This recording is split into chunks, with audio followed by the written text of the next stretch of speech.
गुज़श्ता दिनों एक मीटिंग हुई है जिसका मुस्तक़बिल की जो सियासत है उस पर गहरा असर होगा। और वो मीटिंग किसकी थी? वो मीटिंग थी मौलाना फजल रहमान और पीटीआई के वफ़द के दरमियान।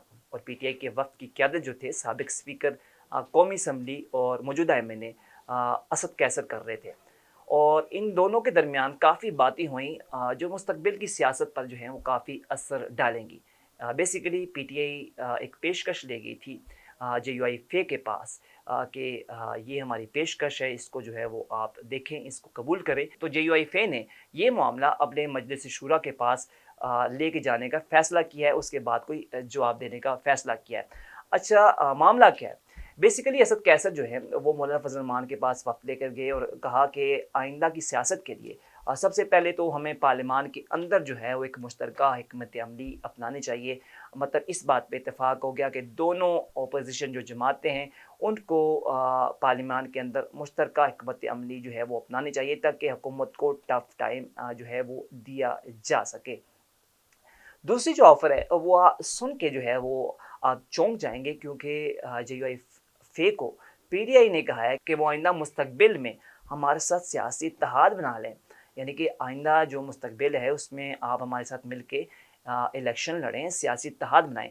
इस पर मौलाना फज़ल रहमान ने कहा कि ये मामला जो है वो मजलिस शूरा के पास रखेंगे, फिर कुछ जो है वो फ़ैसला किया जाएगा और जो भी हमारे पास जो है वो या जो भी हमारे दरमियान डिस्कशन होगी या कोई हतमी नतीजे पर पहुँचे, तो वो मामला जो है वो तहरीरी किया जाएगा। तो वो मामला एक तहरीरी मुआहिदा होगा।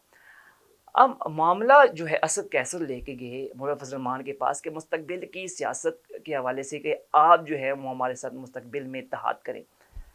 तो सबसे पहले पीटीआई के अंदर से ये वाज़ेह उठेगी क्योंकि मौलाना फजल रहमान को किसी और ने नहीं हराया बल्कि पीटीआई ने हराया जो उनके स्ट्रॉन्ग हल्के थे।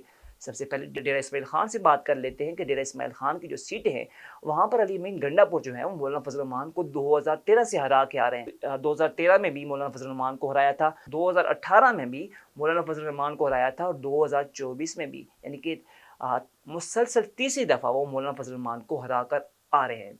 बात यहीं पर नहीं रुकती। पीटीआई का एक और जेयूआईफे का एक और स्ट्रॉन्ग हल्का है। वो साबिक वज़ीर आला और साबिक वफ़ाकी वज़ीर अकरम दुरानी का है, बन्नू वाला। वहाँ से भी पीटीआई ने उनको हराया है और मौलाना नसीम हसन शाह जो है वो एमएनए मुंतखब हुए हैं। इसी तरह मौलाना फजल रहमान के जो बेटे हैं वो लकी मरवत से जो है वो इलेक्शन लड़ते हैं। वहाँ से भी पीटीआई के टिकट से, पीटीआई की हमायत से शेर अफजल मरवत ने उनको शिकस्त दी थी। इसके अलावा टांग से भी जो है जेयूआईफे की जो स्ट्रॉन्ग पोजीशन होती थी वहाँ पर भी पीटीआई ने इनको शिकस्त दी थी। तो इंतखाबी जो इत्तेहाद है वो होगा कहाँ पे? सवाल अब ये उठ रहे हैं। दूसरी राय ये भी है कि मे बी पीटीआई की अपैरेंटली या मौजूदा सूरत हाल के तनाज़र में पीटीआई की जो जलसा करने की जो सताहत रहती थी, जो पीटीआई का एक जो है वो मयार होता था कि पीटीआई का जलसा सबसे बड़ा होता था, पीटीआई जो एहतजाज करने की क़ुव्वत रखती थी, वो बानी पीटीआई के अंदर जाने के बाद यानी कि जेल में जाने के बाद वो खो चुकी है। तो इसको सहारा देने के लिए वो मौलाना फजल रहमान की एक किस्म की मदद ले रहे हैं। शायद इस तरह उनकी बैसाखी मिल जाए और वो भी पीटीआई जो है वो उसको कहीं पे एहतजाज करने की क़ुव्वत जो है वो सकत जो है वो दोबारा पैदा हो जाए। इसी तरह माज़ी में भी मौलाना फजल रहमान की पीडीएम की जमातें नून लीग और पीपल्स पार्टी उनकी हिमायत लेती नहीं है जलसा करने के हवाले से, क्योंकि मौलाना फजल रहमान की एक अपनी जो है वो लोग मानने वाले उनके एक अपना है जो वोटर सपोर्टर हैं, तो काफ़ी बड़ी तादाद में जलसा कर लेते हैं। तो पीडीएम की हुकूमत जब पीटीआई हुकूमत में थी तो पीडीएम वाले अपोजिशन में थे तो मौलाना फजल रहमान को वो आगे रखते थे कि एक बड़ा जलसा जो है वो शो करें। इनके कारकुनान तो इतने ज़्यादा आते नहीं थे, तो मौलाना फजल रहमान के ज़्यादा आ जाते थे तो एक वो पावर शो लगता था। तो मौलाना फजल रहमान पहले भी नून लीग और पीपल्स पार्टी को बैसाखियाँ जो है वो दे चुके हैं। तो अब बज़ाहिर ऐसा लग रहा है कि पीटीआई भी बैसाखियाँ लेना मौलाना फजल रहमान के पास जो है वो गई थी। अलबत्ता दोनों के दरमियान ये तो तय पाया कि वो पार्लियामान के अंदर एक दूसरे को सपोर्ट करेंगे। अब इंतखाबी सियासत में जो है वो सपोर्ट करेंगे या नहीं करेंगे, क्योंकि मैंने आपको जो फैक्टर बताए हैं कि मौलाना फजल रहमान को हराने वाले ही पीटीआई वाले थे।